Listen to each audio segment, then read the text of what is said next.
नमस्कारम। प्रश्न पूछा है, जीवन में उदासी और निराशा क्यों है? जीवन में ना तो उदासी है और ना ही निराशा है। उदासी और निराशा होगी आप में। इसका अर्थ ठीक से समझें। जीवन तो विराट है, पूरा अस्तित्व है, पूरा ब्रह्मांड है। आप सिर्फ अपने जीवन को जीवन से तुलना करने की भूल ना करें। आपके जीवन में उदासी और निराशा होगी, लेकिन जीवन तो प्रफुल्लित, आनंदित और उत्सव से भरा हुआ है। आपने कभी किसी वृक्ष को देखा उदास होते हुए? पक्षियों को देखा निराश होते हुए? चांद तारों को देखा उदास होते हुए? अगर आपने इन्हें उदास देखा भी होगा तो आपने अपनी उदासी इन पर आरोपित की होगी। अन्यथा जीवन तो उत्फुल्लता से भरा हुआ है। वृक्षों की हरियाली देखें, पक्षियों के गीत सुनें, खिलते हुए फूल देखें, चांद तारों को देखें, सब आनंदित, सब उत्सव से भरे हुए। सिर्फ मनुष्य ही अकेला है जिसके जीवन में निराशा और उदासी है। इसका कारण क्या है? इसका कारण है कि मनुष्य ने अपने आप को इस विराट से अलग कर लिया है। वह सोचता है कि मैं अलग थलग हूं। उसने एक अस्मिता और अहंकार निर्मित कर लिया है, और इस पूरे अस्तित्व में सिर्फ मनुष्य में ही अहंकार होता है। इस अस्तित्व में पशु पक्षियां हैं, पेड़ पौधे हैं, पहाड़ हैं, चांद तारे हैं, लेकिन अहंकार कहीं नहीं। वे सब परमात्मा में एक होकर जीते हैं, विराट में लीन होकर जीते हैं, विराट संगीत को महसूस करते हैं। सिर्फ मनुष्य ही ऐसा है जिसके सुरताल बिगड़े हुए हैं। वह अपनी डफली अलग ही बजाए जा रहा है।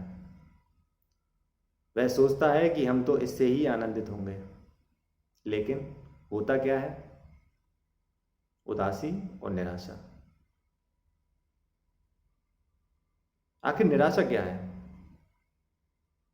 कि आपने कोई आशा बांधी और वो पूरी नहीं हुई। इस अस्तित्व में सिर्फ मनुष्य ही आशा बांधता है। वही कल, परसों और भविष्य के बारे में सोचता है। वही सोचता है कि कैसे धन कमाऊं, बड़ा आदमी बन जाऊं, कैसे इस दुनिया को जीत लूं, कैसे लोगों को दिखाऊं कि मैं कुछ हूं, कैसे सिकंदर बन जाऊं। लेकिन जब जीत नहीं पाता तो निराश होता है।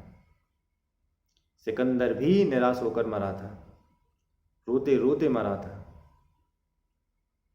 जो व्यक्ति आशा रखता है वह निराश होता है, यह स्वाभाविक है। मनुष्य भविष्य की कल्पनाओं को पूरा करने के लिए अहंकार रूपी योजनाएं बनाता है। अहंकार स्थापित करने के लिए विचार करता है, लेकिन वे असफल होते हैं, क्योंकि अहंकार अस्तित्व से कभी नहीं जीत सकता। अहंकार का जीतना उसी प्रकार असंभव है जिस प्रकार एक समुद्र की लहर का समुद्र के खिलाफ जीतना क्योंकि समुद्र की लहर समुद्र का ही हिस्सा है और हम सब भी परमात्मा की ही लहरें हैं। तो जीत और हार का सवाल ही नहीं उठता। अगर जीतता है तो परमात्मा जीतता है और अगर हारता है तो परमात्मा हारता है। लेकिन हम जीत में उत्सुक हैं, इसीलिए हमें हार निराश करती है। साधक का यही अर्थ है कि तू जीत, चाहे तू हार, चाहे तू हमारा जो उपयोग करना चाहे कर। हम तो मात्र एक उपकरण हैं, हम तो मात्र एक बांस की बांसुरी हैं। तू चाहे जो गीत गाना चाहे गा, गीत हमारा नहीं है, हम तो मात्र एक बांसुरी हैं। तू चाहे तो गा, तू चाहे तो ना गा, तू गाए तो ठीक, तू ना गाए तो ठीक।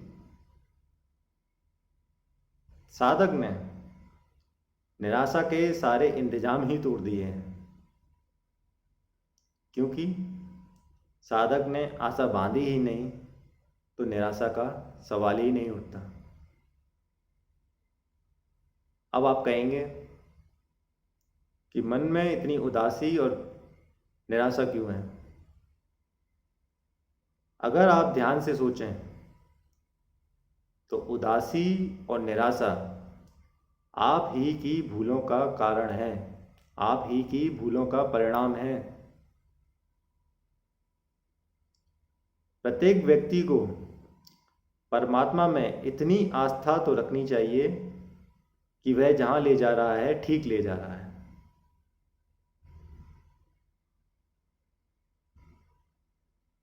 लेकिन हम आदमियों की सुनते हैं, परमात्मा की नहीं। हमें आदमियों की नहीं सुननी चाहिए, हमें परमात्मा की सुननी चाहिए। और परमात्मा की सुनने के लिए आपको थोड़ा ध्यानस्थ होना जरूरी है, ताकि आप परमात्मा की सूक्ष्म से सूक्ष्म आवाज़ सुन सकें, मन से मंद आवाज़ सुन सकें। अगर आप सदा आनंद से जीना चाहते हैं तो आपको परमात्मा से संदेश लेना चाहिए, आदमियों से नहीं। लेकिन हम जीवन भर आदमियों से ही सुनते आए हैं, आदमियों से ही सीखते आए हैं। परमात्मा से तो हमने कुछ सीखा ही नहीं। परमात्मा को तो हमने कभी जाना ही नहीं। हमारे हाथ में कुंजी ही नहीं है कि हम परमात्मा का द्वार कैसे खोलें, कैसे उससे पूछें। इसलिए ध्यान में जिए, ध्यानस्थ होकर जिए और अपने जीवन को आनंद में बनाएं। धन्यवाद।